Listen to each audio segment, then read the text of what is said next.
2월 18일 주일 예배를 시작하도록 하겠습니다. 기도하겠습니다. 아버지 하나님 감사합니다. 성령님 임하여 주시옵소서. 성령님 임하여 주옵소서. 아버지 감사드립니다. 아버지 감사합니다. 새해를 맞이한 지도 한 달 반이 지났습니다. 아버지, 주 오심이 가까운 이때에 우리로 아버지를 더 알게 하게 하여 주옵시고, 우리가 아버지께 더 가까이 갈 수 있도록 주여 우리 영혼육을 잡아 당겨 주시옵시고, 우리의 생각이 사탄 마귀에서 매여 있는 것들을 주여 이 시간 풀어주셔서 우리가 오직 주님을 사랑하오며 주님께 가기를 원하오니 주여 잡아 주옵소서. 감사드리고 우리 주 예수 그리스도의 이름으로 기도드리옵나이다. 아멘. 지난 시간에 우리가 왜 예수님은 오셔야 되는가, 오실 수밖에 없는 이유를 1, 2, 3개를 이렇게 했습니다. 그래서 첫째의 것은 아버지 하나님, 두 번째는 예수님, 또 세 번째는 성령님의 가르침, 증언에 따라서 이렇게 해서 말씀이신 예수님, 또 아버지의 영이시고 예수님의 영이신 성령님, 그분들이 성경의 말씀으로 다시 오신다라고 이렇게 수많은 구절에서 말씀하고 계십니다. 오늘 네 번째는 교회를 향한 하나님의 계획을 위해서 다시 오신다. 교회를 향한 하나님의 계획, 하나님의 뜻은 과연 어떤 것이 있는지 한번 알아보도록 하겠습니다. 교회를 향한, 교회가 뭐가요?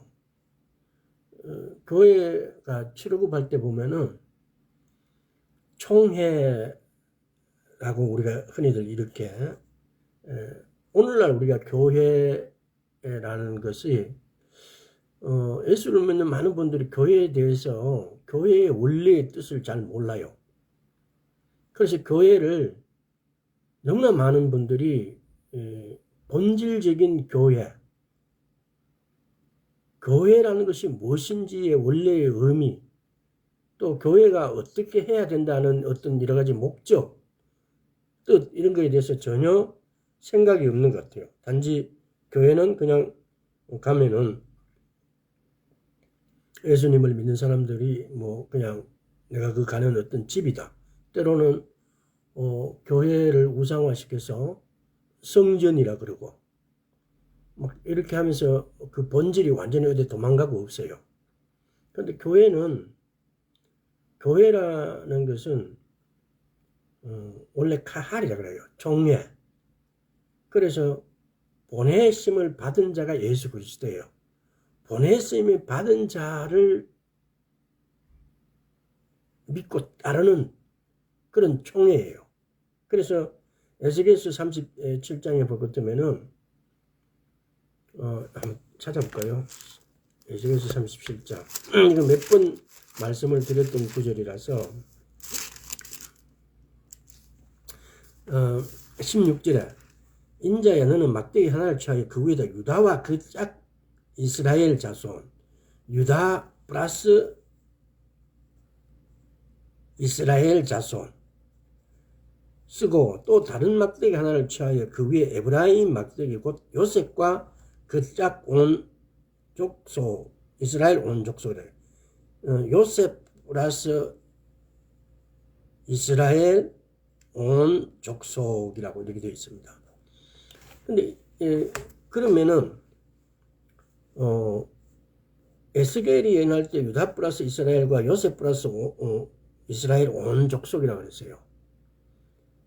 그래서 이 두 가지가 그러면 오늘날에는 어떻게, 이게 지금 여기에서는 우리가 교회라는 것을 이렇게 이게 교회구나라고 이렇게 말하면은 너무 이렇게 많이 점핑을 해서 이게 교회로 와닿지 않을 거예요. 근데 하나님께서는 아브라함을 택하시고 아브라함, 이삭, 야곱을 거쳐서 야곱인데 네 이름을 이스라엘이라 하라 그래요. 그러고 난 다음에 이스라엘이라 하고 난 다음에 디아스포라를 시켜요.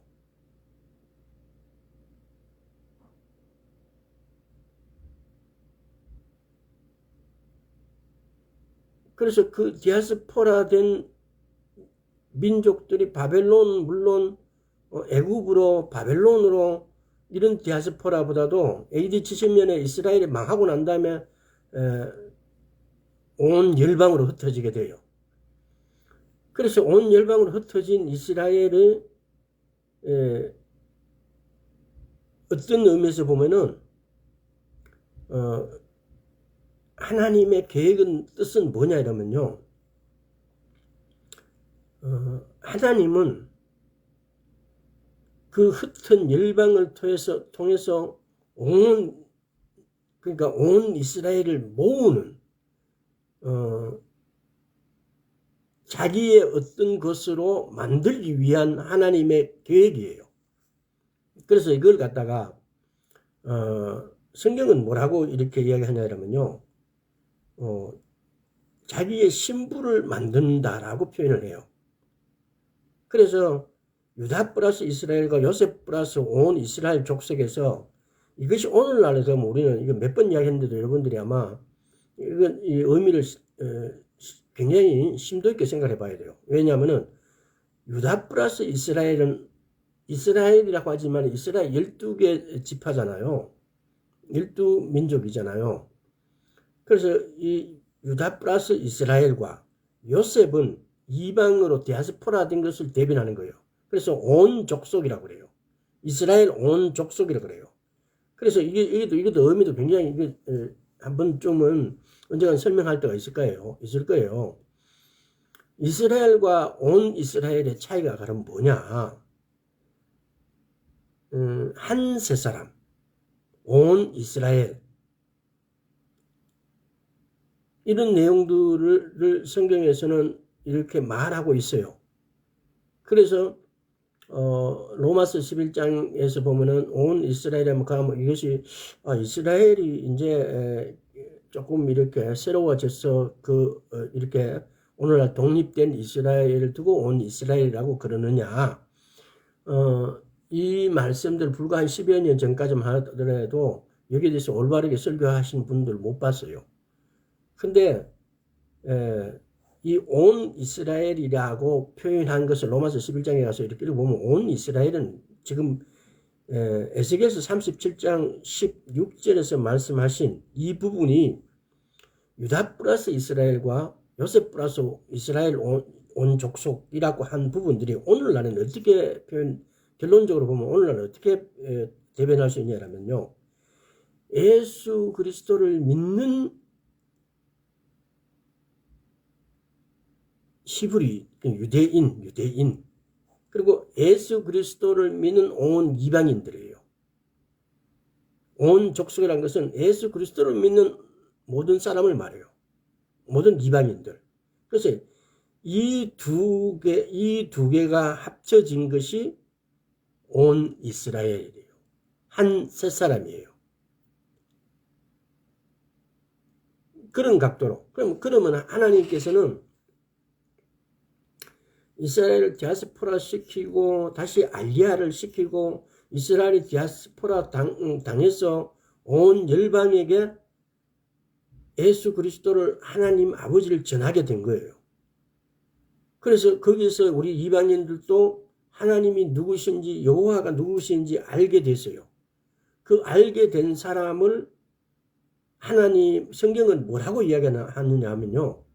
뭐라고 빗대어서 계속 표현하고 있고 이스라엘의 절기를 통해서 또 성경에 혼인하는 여러 가지의 예들이 있어요.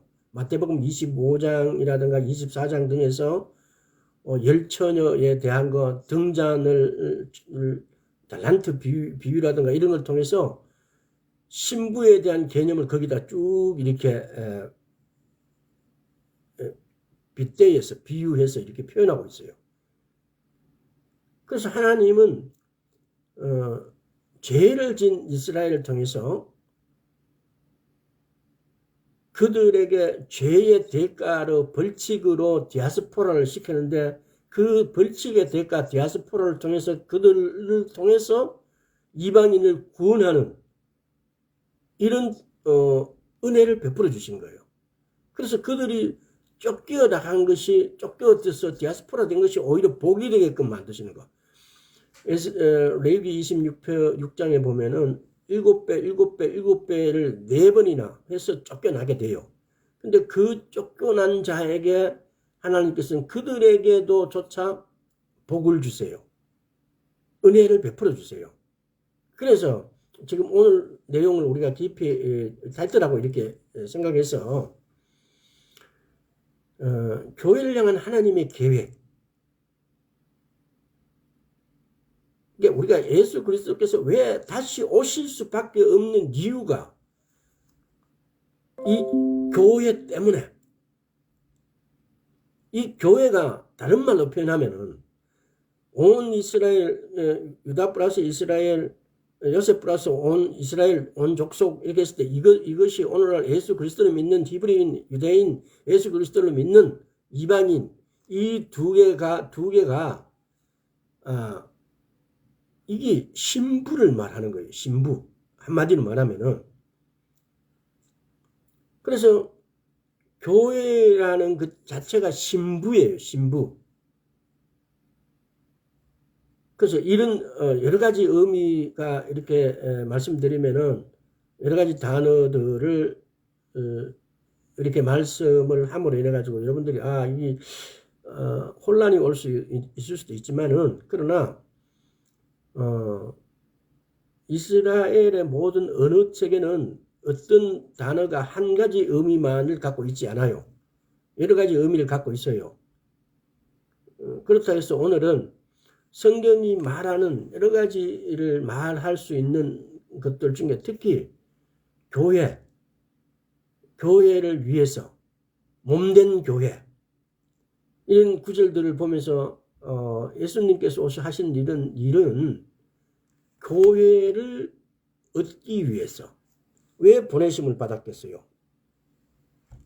우리가 보면 흔히들 왜 예수님께서 보내심을 받았느냐, 왜 그리스도냐, 임마누엘이란 뜻도 임마누엘을 히브리어적인 감각에서 보면요, 함께 마누 우리와 엘 하나님 아니십니까? 하나님과 우리가 함께 하는 것을 임마누엘이에요. 우리 마태복음 6장이니까 보면 임마누엘이라는 게 나와 있잖아요. 마태복음 몇 장입니까? 또 거기 이사야서 7장 14절에도 보면은 임마누엘이란 말이 나와요. 그러니까 우리와 함께 하시는 하나님, 그 하나님을 우리에게 보내주신 그분이 아버지 하나님이 보내주신 그분이 예수 그리스도예요. 그래서 이런 의미를 이렇게 모아가지고 왜 예수님이 오실 수밖에 없는가. 이제 여기에다가 오늘의 주제의 결론적인 관점하고 이렇게 한번 이렇게 붙여보세요. 그러면은 성경이 말하고 있는 한 세 사람, 온 이스라엘, 신부, 뭐 이런 개념들이 다 똑같은 의미인데 왜 그럼 여러 가지로 이렇게 말씀하셨을까? 강조하고 또 하나님의 어떤 우리 이런 부분들은 우리가 육으로 살고 있을 때 어떤 부분들은 모든 것이 다 그렇게 된 건 아니지만은 명제화되고 간단한 이치예요. 그러나 하나님 나라에는 의미적인 것이 더 많아요. 근데 의미적이라는 것은 논리적인 것보다 더 캐파가 크고 우리가 생각도 못하는 그런 부분들을 갖고 있다고요. 더 많은 것을 내포하고 있다고요. 우리가 사랑한다라고 했을 때 우리가 사랑하는 어떤 말로 표현할 수 있는 어떤 가치를 에만 사랑의 어떤 무게를, 사랑의 어떤 중요성을, 사랑의 어떤 소중함을 우리가 표현한다면은 우리가 말로는 표현할 수 없지만은 감정이 또는 영적으로 이렇게 끌리는 부분들을 다 표현할 수가 없어요. 그러면 만약에 그 단어는 굉장히 작은 것이 돼버려요. 우리가 말로 표현하는 것보다도 더 말로 표현하지 못하는 부분들이 더 많다는 사실, 더 크다는 사실. 그러니까 이런 사실을 조금 염두에 두고 신부라든가 한 세 사람이라든가 온 이스라엘이라든가 이런 부분들을 하나님께서는 이런 표현으로 하나님의 우리에게 주시는 어떤 것들을 너무너무 크고 소중하고 중요하고 이렇다는 사실들을 성경은 말씀하고 있는 거예요. 제가 조금 논리적으로 설명을 못해서 확 안 들어올 수도 있지만 한번 이렇게 오늘 교회를 향해서 하나님의 계획과 뜻이 왜 예수님이 다시 오실 수밖에 없는 이유인지를 한번 살펴보도록 하겠습니다. 사도행전 15장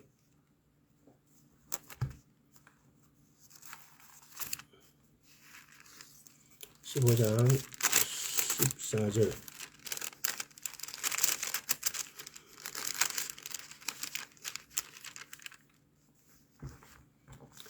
이제부터 너희를 종이라 하지 아니하리니 종은 주인이 하는 것을 알지 못함이라. 15장 14절 너희가 나의 명하는 대로 행하면 곧 나의 친구라. 사도행전 15장 14절 너희가 나의 행하는 대로 나의 명대로 행하면 곧 나의 친구라.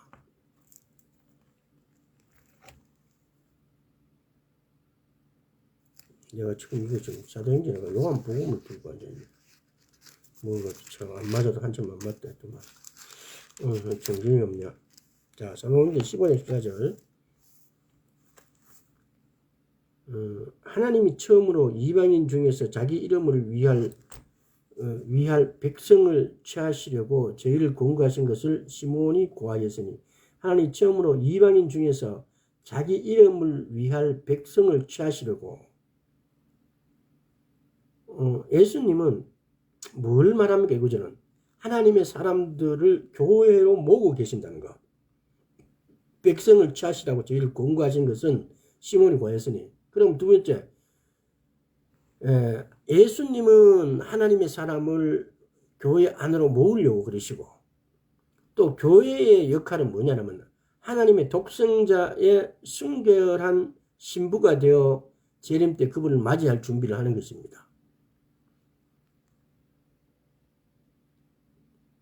하나님이 처음으로 이방인 중에서 자기 이름을 위할 백성을 취하시려고 저희를 권고하신 것은 시몬이 고하였으니 그러니까 하나님 예수님은 하나님의 사람들을 교회를 통해서 모으고 계시고 교회는 정말 신부가 되기 위해서 재림 때에 그분을 맞이할 준비를 하는 것이 교회예요. 고린도후서 1장 한번 보겠습니다. 자, 고린도후서 1장 2절, 고린도후서 11장 2절. 내가 하나님의 열심으로 너희를 위하여 열심 내노니 내가 너희를 정결한 처녀로 한 남편인 그리스도께 드리려고 중매함이로라. 지금 바울이 중매쟁이가 되어 있는 거예요. 열심으로 너희를 위하여 열심 내노니 내가 너희를 정결한 처녀로 한 남편인 그리스도께 드리려고 중매함이로라. 자, 계시록 19장을 한번 보겠습니다.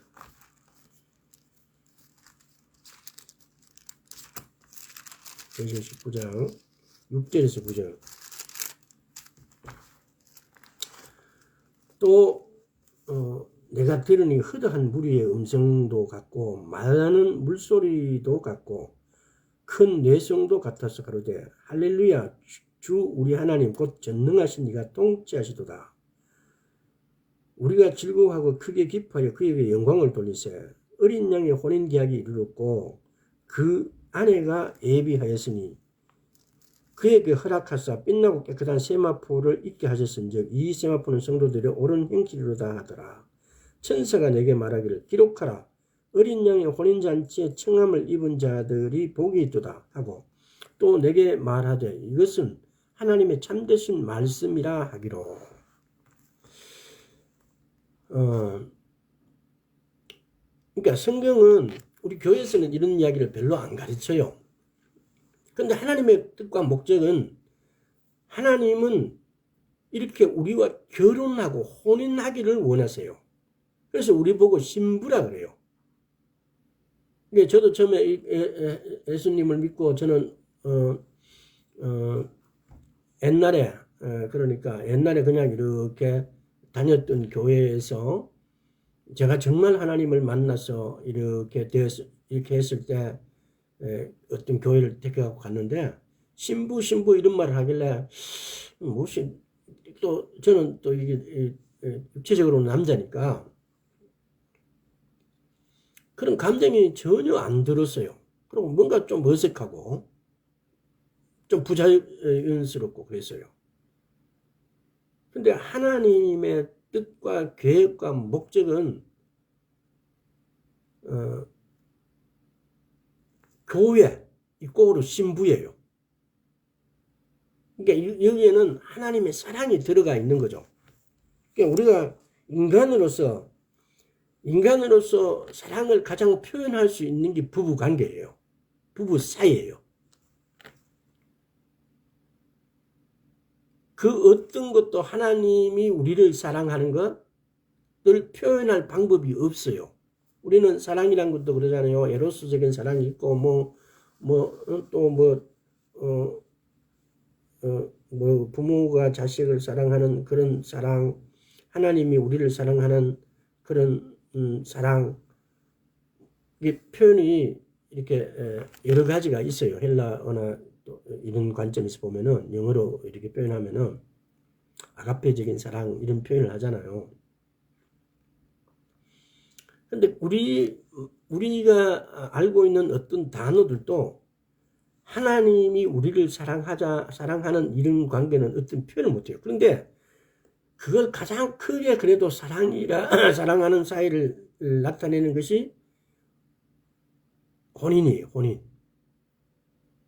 남녀 간의 어떤 사랑, 혼인 이런 것을 통해 가지고 하나님의 사랑을 이렇게 표현하고 우리로 그 단어를 통해서 우리가 하나님의 사랑을 접근할 수 있고 알 수 있게끔 표현을 해놓은 거죠. 표현하는 방법이죠. 그러니까.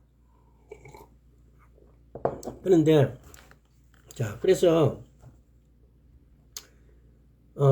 히브리인들, 그래서 이런 것들은 우리가 말로 표현할 수 없고 도저히 어떤 단어로 우리말로 표현할 수 없는 것들을 알아보는 것은 이건 히브리 관점에서 이렇게 들여다봐야 돼요. 그래야만이 하나님께서 어떤 뜻으로 어떤 취지로 하나님의 어떤 마음으로 이런 표현을 하셨을까라는 걸 그나마 조금 이렇게 알게 될 수도 있어요. 그래서 히브리 관점에서 보면은 교회를 향한 하나님의 계획은 하나님의 뜻은 하나님의 신부를 구하러 오는 거예요. 자, 하나님이 하나님의 신부를 구하는데 혼인하기 위해서 이스라엘에서는 그 히브리인들은 혼인하는 데 있어 갖고 크게 한 3가지 정도 절차가 있어요. 첫째, 신부는 반드시 혼인하기 위해서는 신부 지참금이 있어야 돼요. 지참금을 줘야 돼요. 남편 쪽에서. 두 번째는 이제 약혼을 하고 되고, 다음에 이제 혼인잔치를 하게 돼요. 그러니까 이 히브리인들의 신부 지참금이 의미하는 것이 뭐고, 오늘날 중국인들의 유튜브 보면은 막 중국 여자들이 결혼을 그냥 안 한다. 남자들 보고 너가 신부 지참금 준비에 얼마를 해야 된다라고 해서 엄청난 요구를 해요. 동남아들도 막 그런 나라가 많고.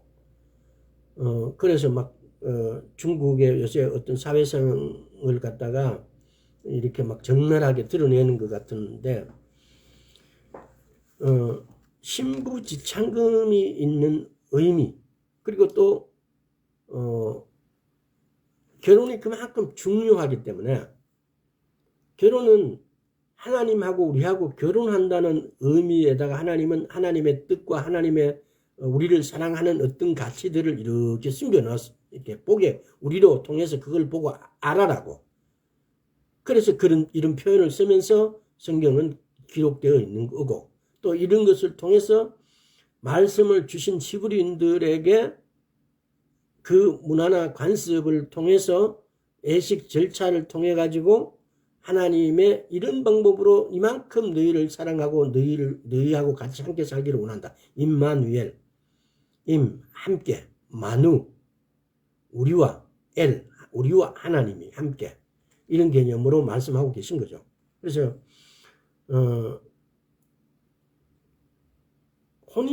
성경에서 혼인은 하나님하고의 교회의 관계를 말해요. 다시 말해서 하나님하고의 교회의 관계를 하나님께서 이렇게 말씀하신 분이라면은, 우리가 한번 생각해 보세요. 총각이 예쁜 신부를 어떻게 이렇게 만나고 결혼하기로 이렇게 약속을 했다든지, 또는 그렇게 할 것이라고 이렇게 저 신부를 맞았으면 좋겠다고 이렇게 하는데, 그 신부가 이렇게 어디에 있는 곳을 알면은 자기 전 재산을 팔아갖고도 그 신부를 구할 거 아닙니까? 인간이 가장 매력을 느끼는 것이, 남성이 가장 매력을 느낄 수 있는 것이 그런 조건 아니겠어요? 자, 그래서 신부지창금을 히브리적 관점에서 이렇게 보면은요, 부모가 혼인 여부를 결정하게 되어지면은 신랑은 한 1년 정도를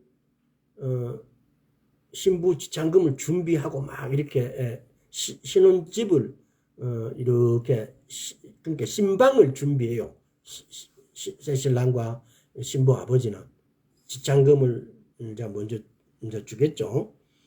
그래서 히브리인들에 있어 갖고 이 지창금은, 이 지창금을 줘야만이 저 사람이 내하고 우리하고 결혼한다라는 것을 법적으로 인정받는 그런 조건이 되는가 봐요. 그래서 이 신부 지창금은 그의 아버지가 준비를 한다고 그래요.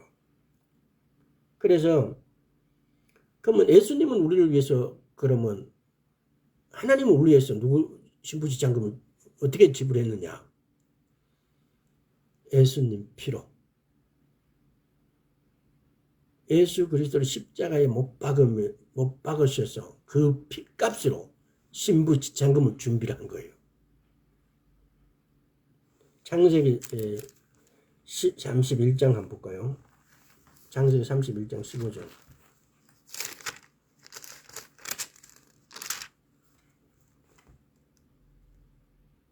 아버지가 우리를 팔고 우리의 돈을 다 먹었으니 아버지가 우리를 외인으로 여기는 것이 아닌가. 그래서 이 말 앞뒤 읽어보면은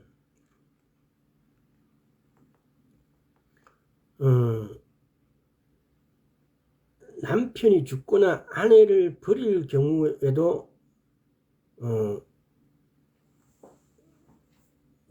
이제 신부 지창금을 주면은 그 아버지가 그 지창금, 신부의 아버지가 그 지창금을 잘 보존할 의무가 있다는 겁니다. 그게 무슨 말인지 앞뒤로 나중에 읽어보면은 예를 들어서 신부 지창금을 주면, 오늘날 예를 들어서 뭐 베트남이나 이런 데서 보면 신부 지창금 주면 막 신부 아버지가 막 그걸 자기가 취하고 이런 개념이 아니고, 신부 지창금을 주면 신부 아버지가 만약에 자기 딸이 남편을 과부가 되거나 또는 그 신랑 집에서 쫓겨났을 경우 거기에 대한 책임감을 이 돈으로 가지고 있다 이 말입니다. 자, 창세기 24장. 그래서 이 개념을 성경적인 이념은 이렇다라는 거 53절 은금 패물과 어복을 꺼내어 리브가에 주고 그 오라비 음에게도 복물을 주니라. 지금 위에 보면은 아브라함의 종이 그들의 말을 듣고 땅에 엎드려 여호와께 절하고 은금 패물과 어복을 꺼내어 리브가에 주고 그 오라비 음에게도 이게 지금 신부 지창금하고 연관이 있는 거죠. 창세기 마태복음 1장을 한번 볼까요? 그러니까 성경에는 이렇게 신부 지창금에 대해서 이런 부분들이 쭉 이렇게 있다는 겁니다. 1장 18절 19절 예수 그리스도의 나심은 이러하니 그 모친 마리아가 요셉과 정혼하고 동거하기 전에 성령으로 잉태된 것이 나타나더니 그 남편 요셉은 어려운 사람이라 저를 드러내지 아니하고 가만히 끊고자 하여. 지금 이 구절은 뭘 말합니까?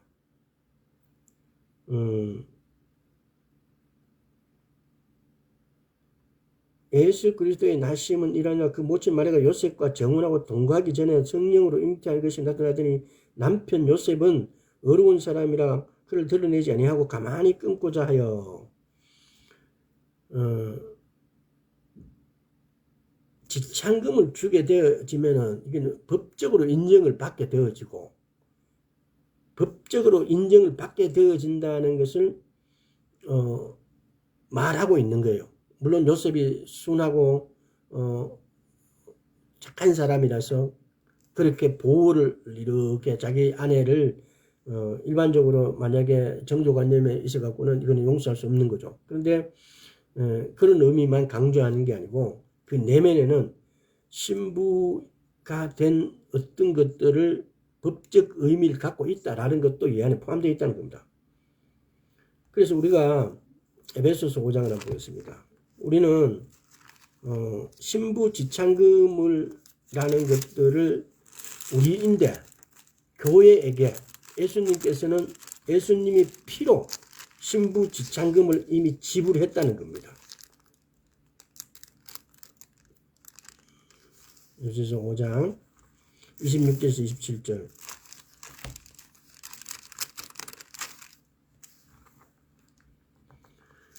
이는 곧 물로 씻어 말씀을 깨끗하게 하사 거룩하게 하시고 자기 앞에 영광스러운 교회로 세우사 티나 주름 잡힌 것이나 이런 것들이 없이 거룩하고 흠없게 하려 하심이라.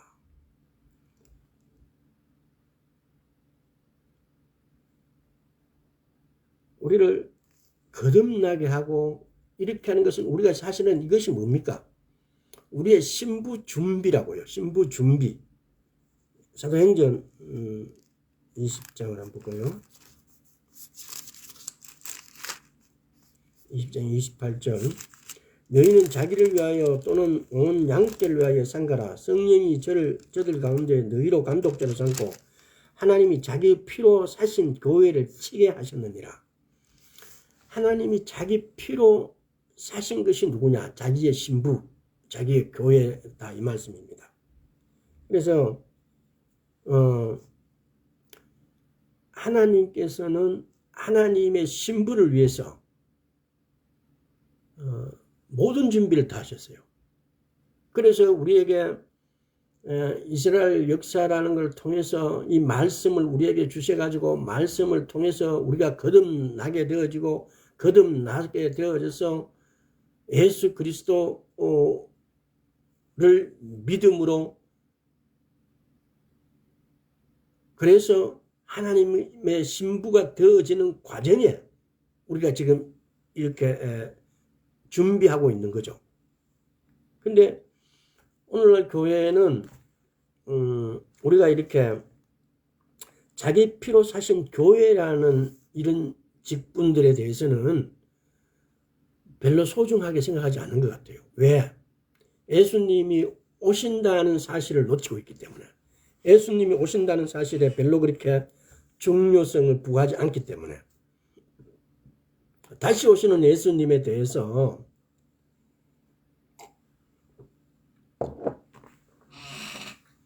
하나님의 계획은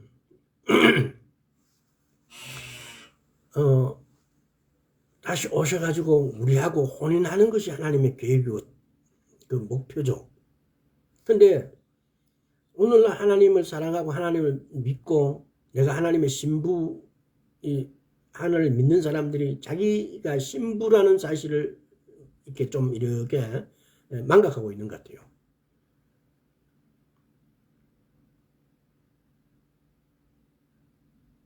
그래서 하나님의 이게 지금 말이 조금 이렇게 무슨 말을 어떻게 섞어야 될지를 몰라서 시 나오는 거 아닌데, 우리가 예수 그리스도를 믿는다는 것은 내가 그분을 사랑한다는 것은 그분이 나에게 바라는 어떤 것들을 사랑하는 의미를 내포하고 있어요. 그래서 그분이 사랑하는 것을 나도 사랑해야 되는 거고, 그분이 좋아하는 것을 나도 좋아해야 돼요. 근데 이것이 그분하고 내가 하나가 되어지는 과정이죠. 근데 오늘날 우리는 보면은 그분이 바라고 원하는 어떤 것들에 대해서 우리는, 특히 이 신부라는 것에 대해서는, 그건 우리인데 물질이나 어떤 우리의 어떤 우리가 인간이 생각하는 육신적인 인간이 생각하는 그 가치를 영이신 하나님이 영적 소중한 것을 더 소중하게 생각하지, 우리가 생각하는 육신적인 소중함, 예를 들어서 뭐 헌금을 많이 한다든가 뭐 어떤 많은 봉사를 한다든가 뭐 이런 부분들보다도 영적인 어떤 가치, 제가 영적이라는 부분에 보면은 우리가 그러잖아요. 영혼육이 있으면은, 영은 보면은 우리가 크게 직관, 교통, 양심, 이렇게 크게 이게 세 가지로 이렇게 교회에서는 마치 어떤 법칙처럼 갈게요. 물론 이걸 다르게 저번에도 한 말씀드렸지만 종교심에서 그래서 내가 그건 말이 안 된다라고 이야기한 적도 한 번 있습니다. 또 혼은 지정이, 또 육은 5가지 감각. 근데 카이로스, 제가 요즘 근래에서 제가 자꾸 이런 이 책에서는 영적인 것은 갈망을 가져가는 거, 내가 갈망하는 거, 이게 영적인 요소라고 말을 하고 있어요. 그래서 내가 갈망한다는 이것은 뭡니까? 예를 들어서 나의 영은 뭘 갈망하느냐?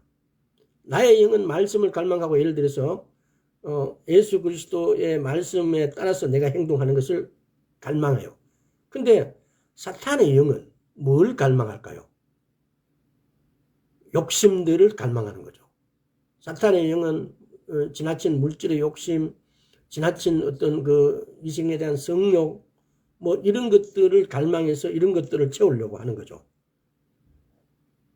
그래서 내 영이 갈망하는 것이 무엇이냐에 따라서 내가 속 사람이 될 수도 있고 그 사람이 될 수도 있고, 내가 하나님의 영의 사람이 될 수도 있고 사탄에 속한 사람이 될 수도 있다는 겁니다. 그래서 제가 책을 다 읽진 않았지만은 대충 그런 각도에서 한번 우리 자신을 한번 그러니까 영에 대해서 그렇게 예를 들어서 어떤 많은 책을 나름대로 책을 몇 권 읽어봤지만은, 영에 대해서 이렇게 영의 어떤 요소, 영이 추구하는 어떤 것들, 이런 것에 대해서 조금 쉽게 말하면 알기 쉽게 이렇게 다룬 책도 거의 없어요. 근데 이번에 카이로스라는 책을 사서 보면서 조금, 그러니까 우리가 그렇잖아요. 어떤 말로 표현할 수 없는 거, 뭔가가 막 이렇게 뭐가 알겠는데, 근데 이것을 좀 더 이렇게 말로 표현할 수 있는 어떤 것들을 몰라서 내가 뭔가가 알고 있는 이 부분을 표현할 방법이 없는 거죠. 근데 약간 그런 부분들에 대해서 조금 영에 대해서 조금 이렇게 조금 말할 수 있는, 이렇게 지식적인 표현할 수 있는 이런 가치를 조금 영역을 넓혀주는 것이라서 좀 읽고 있습니다. 다음에 하면은 영에 대해서 이 책을 다 읽고 영에 대해서 한번 또 진지하게 한번 다뤄보도록 하겠습니다. 자, 그래서 히브리인들이 그러면은 이 지창금에 대해서, 약혼에 대해서, 혼인잔치에 대해서 히브리인들은 그럼 어떻게 생각하고 있고, 히브리 사람들은 도대체 오늘 내용이 많아 시간 벌써 다 가버렸는데 급하게 한번 이렇게 몇 가지만 한번 다뤄보겠습니다. 그게 뭐냐면은 우리 교회들이 성경을 히브리 관점에서 잘 안 가르쳐요. 로마서 9장 몇 절인지 로마서 9장에 보면은 이 말씀을 주시는 것도 가르치는 것도 전도하는 것도 히브리인들에게 주었다라고 말씀하세요. 근데 우리는 그 관점에서 벗어나서 우리의 문화, 우리의 관습 이런 것들을 성경적인 해석을 우리의 문화나 우리의 관습에다 갖고 있는 어떤 단어들을 용어들을 사용해서 가르쳐 버리니까 완전히 별개가 되어버리는 거예요. 근데 히브리 성경을 진짜 제대로 올바른 해석을 하기 위해서는 히브리 관점에서 해석을 해야 돼요. 그래서 히브리 관점에서는 절기 문제들, 우리는 보면 주로 일주일에, 그러니까 요일 절기죠. 매 7일마다 금요일 해지기 시작해서 토요일 해지기 전까지의 이 7째 날. 근데 그것도 일요일로 바꿔버리고, 그래서 그 일요일을 안식일로 이렇게 지키고 있습니다. 근데 그 안식일도 안식일이 중요하지만, 그러나 성경에 보면은 절기 안식일을 기념하라 그러고, 그 안식일도, 절기 안식일도 매 7일마다 오는 안식, 그러니까 7일마다 오는 안식일은 천지창조하고 굉장히, 창세기 1장에 보면은 첫째 날, 둘째 날, 셋째 날 쭉 가서 7째 날 안식하는 거예요. 만약에 접대도 말씀드렸지만, 만약에 천지창조의 개념이 없는 7일째 안식일 날은 의미가 없어요. 안식하고 기념하는 것은 하나님께서 천지를 창조하신 것에 대해서 기념하는 거고, 그날 우리가 쉬는 거예요. 쉰다, 우리말로 쉰다는 표현하고 안식한다는 표현은 어떤 어감에서는 굉장히 많이 이렇게 내용이 서로 잘 안 맞는 것 같아요. 그러나 우리는 그 단어밖에 없으니까. 근데 그날 우리가 안식하는 거예요. 첫째 날, 둘째, 여섯째까지를 기념하면서. 근데 예수님이 죽으시고 부활하시고 다시 오시고 이런 안식의 개념은 절기 안식에 그대로 들어가 있어요. 그래서 예수님이 우리를 보고 혼인, 지창금 이런 문제, 교회를 향해서 예수님이 다시 오시겠다는 이런 표현들은 절기 안식에다 그게 다 내용이 숨겨져 있어요. 그 절기 안식을 통해서 그 내용들 다 말하고 있어요. 근데 오늘날 우리 교회들은 이 절기 안식을 제외시켜버리고 없으니까, 크리스마스를 갖다 예수님 탄생한 날이다 이렇게, 오늘날 교회들은 이제 그날이 예수님 탄생하지 나는 아니란 걸 이제 다 알아요. 그런데도 그날을 이렇게 그날이 이렇게 무의미하고 의미가 없다 그러면은 절기 안식일로 중요성을 보고 절기 안식일을 기념하기 위해서 그 절기 안식일을 찾아가야 되는데, 크리스마스가 별로 중요하지 않다고, 제가 어렸을 때는 크리스마스 때에 크리스마스 트리를 엄청나게 교회마다 막 많이 했어요. 근데 그걸 안 하면은, 그러면은 절기 안식일로 그것이 별로 중요하지 않다는 걸 알았으면 절기 안식일을 찾아가서 가야 되는데, 크리스마스 트리도 하고 이건 거짓말이라고 막 이렇게 막 하기도 그렇고 안 하기도 하고 막 이렇게 묘한 감정들 가지고 막 그냥 줄을 이렇게 세워요. 어정쩡하게 막 이렇게 세우고 있는 거죠. 지금 그날을 이렇게 아니다 하면서 막 기념하고 있고, 이게 도대체 뭐 하는 짓인지 모르죠. 그래서 그것이 아니면은 우리는 절기 안식일을 들다 봐야 돼요. 그러면 절기 안식일에 이 모든 내용들이 숨어져 있어요.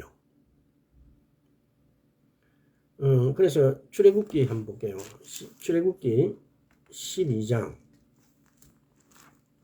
이 절기안식 유월절에 대해서 한번 이렇게, 유월절, 왜 유월절을 보냐면요, 유월절이라는 개념들이 전부 다 예수님의 혼인하고 굉장히 가깝게 그걸 설명하고 있는 거예요. 쉽게 말하면. 자, 7절에서 9절 12장, 출애굽기 12장 7절에서 9절. 그 피로 양을 먹을 집 문 좌우 설주와 임방에 바르고 그 밤에 그 고기를 불에 구워 무교병과 선나무가 아울러 먹되 난로나 물에 삶아서나 먹지 말고 그 머리와 정강이와 내장을 다 불에 구워 먹고. 여기서 보면은 우리가 문이 있으면은 문 설주, 문 임방, 밑에 게 문 지방이에요. 문이 이래 사각형이 있으면은 문 설주 좌우, 문 임방 위에 거, 문 지방은 이게 밑에요. 그래서 여기 보면은 그 피로 양을 먹고 문 좌우 설주와 임방에 바르고 그래놨어요. 근데 뭐 이거는 뭐 중요한 게 아니고. 자, 그런데 이 6월절 날에 히브리 이스라엘에서는 포도주를 4잔을 마셔요. 이 포도주 4잔을 마시는 것이 신부 결혼 약혼하고 굉장히 관련된 행사들이에요.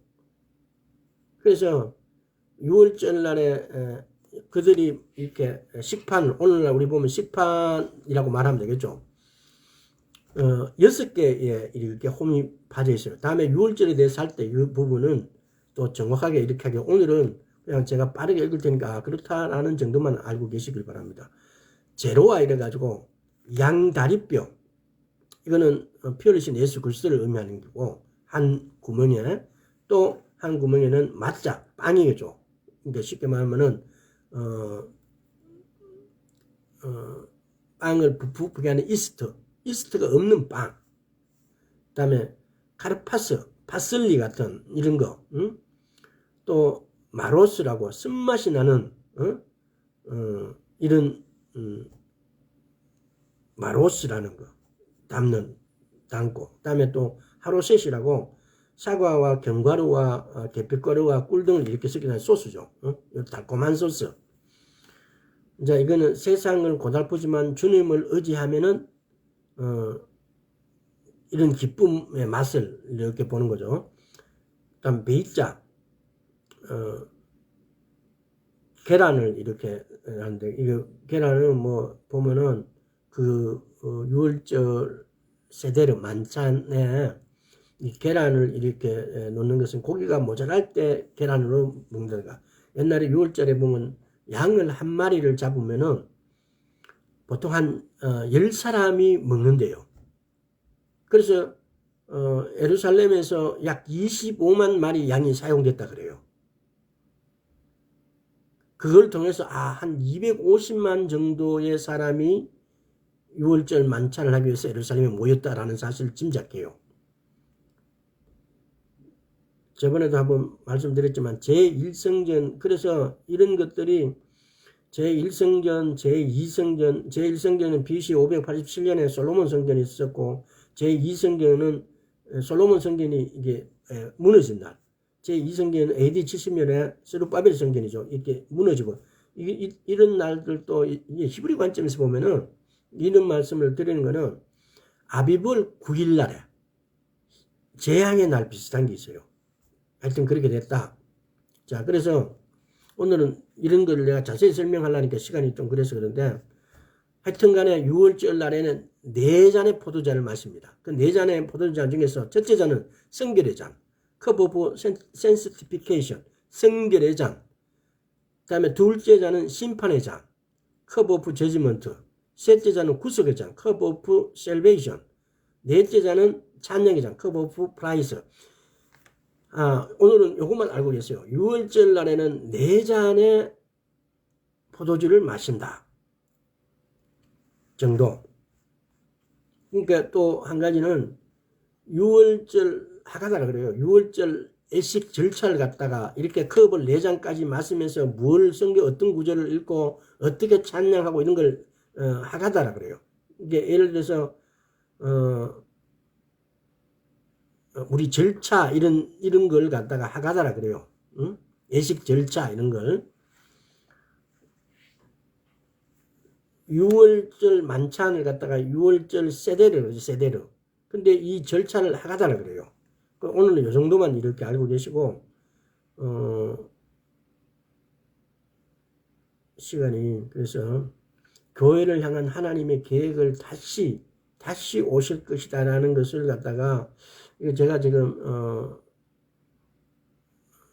이게 좀 이렇게 나눠 가지고 이렇게 토막토막 해야만이 왜 유월절 날에도 이 포도주 잔에도 예수님이 다시 오심이 숨어져 있는지 이걸 설명해야 되는데 이건 다음에 유월절을 나눌 때 해야 될 것 같아요. 이게 너무 양이 많아가지고 또 그렇게 해야만이 제대로 설명할 수 있으니까. 그러니까 간단하게 말하자면 그런 거예요. 유월절 빵을 그들은 세 토막을 내요.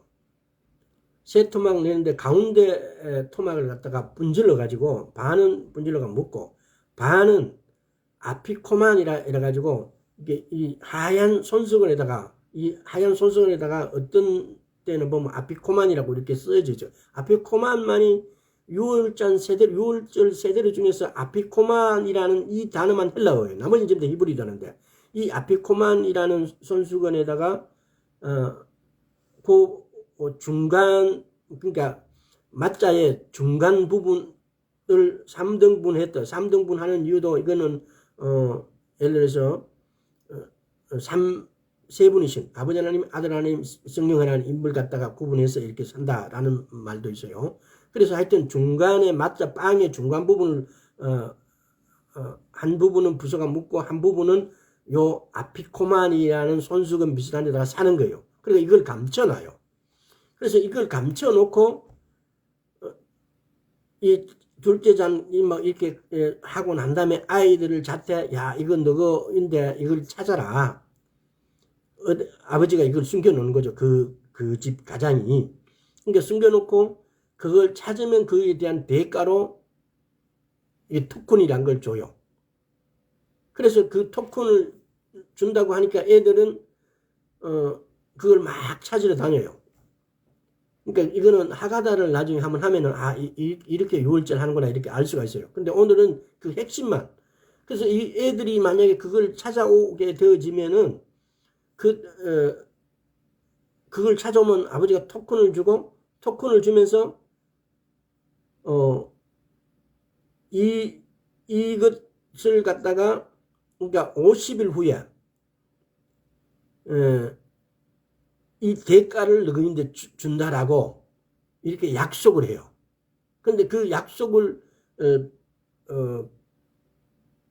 받는 것이 보면은 6월절 50일 지나는 것이 언제예요?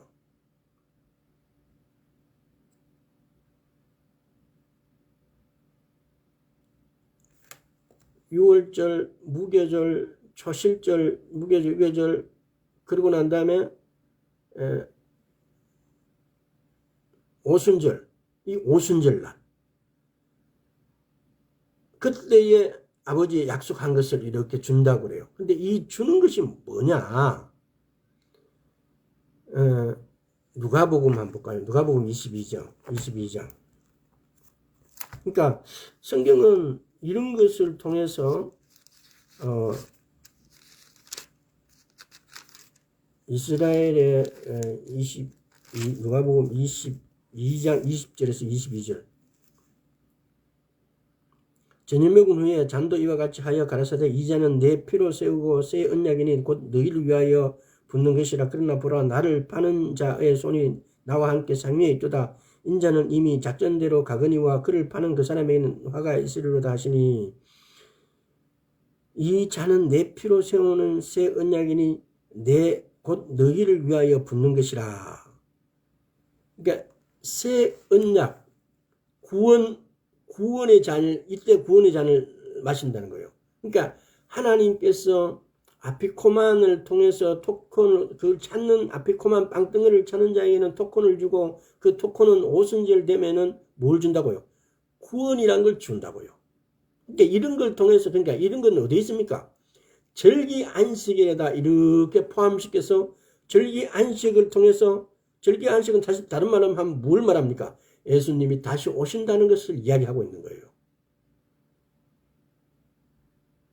그래서 그 토큰을 찾은 자에게는 구원을 주겠다고. 예수님을 주겠다고. 그러니까 이런 큰 상을, 그러니까 예를 들어서 사람이 줄 수 없는 큰 상, 그걸 토큰을 줘가지고 교환하자고 그러는 거죠. 대가로. 50일 지난 뒤에. 그러니까 이렇게 성경은 이런 유대인들은 절기 행사를 통해가지고, 그분들의 메시아를 기다리는 거예요. 그러니까 우리는 그들이 메시아를 믿는 예수 그리스도를 그들은 못 보고 있고, 우리는 그분이 그 사람들이, 이스라엘인들이 기다리는 그 메시아가 예수 그리스도라는 걸 알고 있지만은 그분이 어떤 만큼 소중하고 큰 건지를 몰라요. 히브리인들은 그게 엄청 크다는 걸 알고는 있는데 그분이 예수 그리스도라는 걸 못 보고 있고, 우리는 예수 그리스도를 아는데 그분이 얼마나 큰지를 못 보고 있어요. 오늘날 에스겔서 37장에서 유다 플러스 이스라엘, 요셉 플러스 온 이스라엘 족속, 이 두 가지가 하나가 돼서 온 이스라엘을 이루고 한 세 사람이 되어지는 이것이 되기 직전이잖아요. 쉽게 말하면은. 근데 이렇게 한 막대기와 한 막대기가 바라보는 관점이 완벽하지는 못하잖아요. 그래서 이 두 막대기가 하나가 돼야 돼요. 오늘 우리 예수를 믿는 우리도 이스라엘의 절기를 통해 가지고 왜 예수님께서 다시 오실 수밖에 없는 이유를 찾아야 돼요. 근데 우리가 절기를 잘 모르니까 히브리인들은 그들의 메시아가 어떤 분이란 걸 우리보다 더 잘 알고, 우리는 그분이, 우리가 봤을 때 히브리인들이 얼마나 답답합니까? 아이고, 눈 뜨고도 그거 모르냐고. 우리 역시 마찬가지라는 겁니다. 그들이 바라는 그들의 메시아가 어떤 분인가를 우리는 몰라요. 그러니까 이 부족한 두 가지가 하나가 되어서 바라볼 날이 눈앞에 와 있다는 겁니다. 그래서 우리가 예수를 믿는데 왜 예수님 오심에 대해서 이렇게 궁극적으로 궁금해하지 않고 기다려지지 않는 이유는 직접적으로 표현하자면 우리 절기 안식에 대해서 몰라서 그래요. 왜? 이스라엘은 그들이 경험하고 체험하고 겪었던 일이 그들 절기 속에 고스란히 녹아 있으니까 그거는 아는데 그들은 메시아를 지금 눈을 가리우게 해서 그들 메시아를 못 보고 있고, 우리는 그들 메시아를 보는데 그들의 절기 안식에 대해서 모르니까, 그래서 에스겔서 31장에서 이 두 막대기가 하나가 되게 하신 거예요. 이야기하다 보면 길어져 버렸는데 이거 어떻게 설명할지가 참 난해해서 아마 이렇게 된 것 같기도 해요. 그 다음에 두 번째로 혼인의 3대에서 이 필요한 것이, 이게 지참금이, 다음에 두 번째 약혼. 그러니까 약혼하게 되어지면 이게, 그러니까 유월절 이 세대에 이게 다 숨겨져 있어요. 그들이 이게 유월절 세대를 할 때 그들의 신부 집을 지참금을 주면서 이렇게 신랑은 가서 신방을, 그러니까 신방을 이렇게 막 준비해야 되고, 이런 내용들이 이렇게 숨겨져서 그걸 통하면은 왜 예수님이 다시 오실 수밖에 없다는 이유가 분명해요. 왜?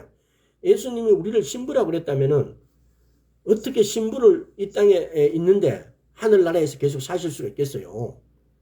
당연히 그분은 신부를 맞이하러 올 수밖에 없어요. 그래서 제가 오늘 충분히 이 말씀을 이걸 한 몇 시간 해야 될 분량인 것 같은데 이렇게 줄이고 하다 보니까 오늘의 주제에만 포커스만 맞춰가지고 나중에 절기 안식일에 대해서 좀 자세히 설명할 때 더 상세하게 붙이도록 하겠습니다. 그래서 약혼한다는 것, 우리가 지금 현재 살고 있는 초림 이후에 재림에 이르는 모든 시간이 사실은 약혼 기간이라고 생각해요. 또 혼인잔치는 사실은 마태복음 25장 1절에 13절, 요한복음 2장 1절에 11절, 계시록 19장 아까 6절에 16절을 이렇게 한번 읽어보세요. 그러면은 예수님이 뜻과 목적은 우리하고 혼인하는 거예요. 우리는 왜 혼인하는 데만 포커스만 이런 것은 들어보셨을 거니까.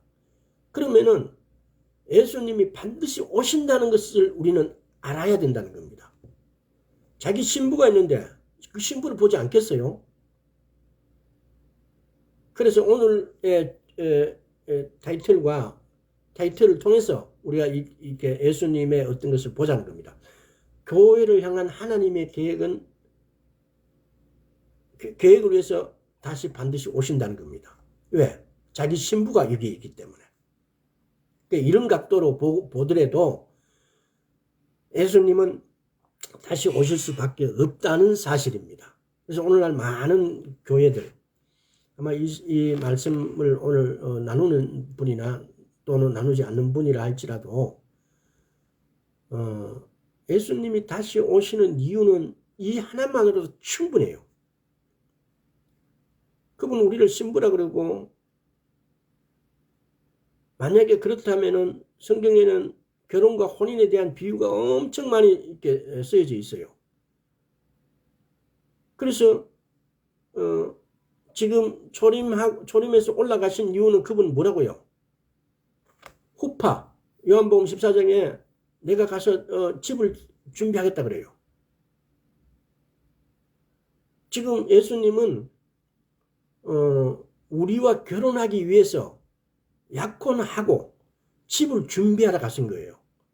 지참금을 지불하고 자기 몸의 피값으로 지참금을 지불하고 그러고 난 다음에 우리를 위한 집을 준비하러 가 계신 거예요. 그래서 이제 머지않아서 결혼 애식이 거행이 될 거예요. 그래서 우리가 예수를 믿는다는 것은 이 결혼식에 참여하는 자가 되는 거예요. 그래서 예수님은 다시 오실 수밖에 없다는 겁니다. 제가 설명이 좀 다소 부족했던 것 같은데 오늘 말씀을 통해서 예수님이 다시 오실 수밖에 없다는 믿음, 하나님께 대한 신뢰를 여러분들 더 쌓아가시고 더 하시길 바랍니다. 뭔가 말씀을 전하고도 뭔가를 더 전해야 되는데 시간이 이렇게 돼버리니까 뭔가 좀 아쉽기도 합니다. 그러나 오늘은 여기서 마치도록 하겠습니다. 기도하겠습니다. 아버지 하나님 감사합니다. 이 말씀을 통해서 주님이 다시 오심을, 주님이 우리를 신부로 택해 주심을 감사드립니다.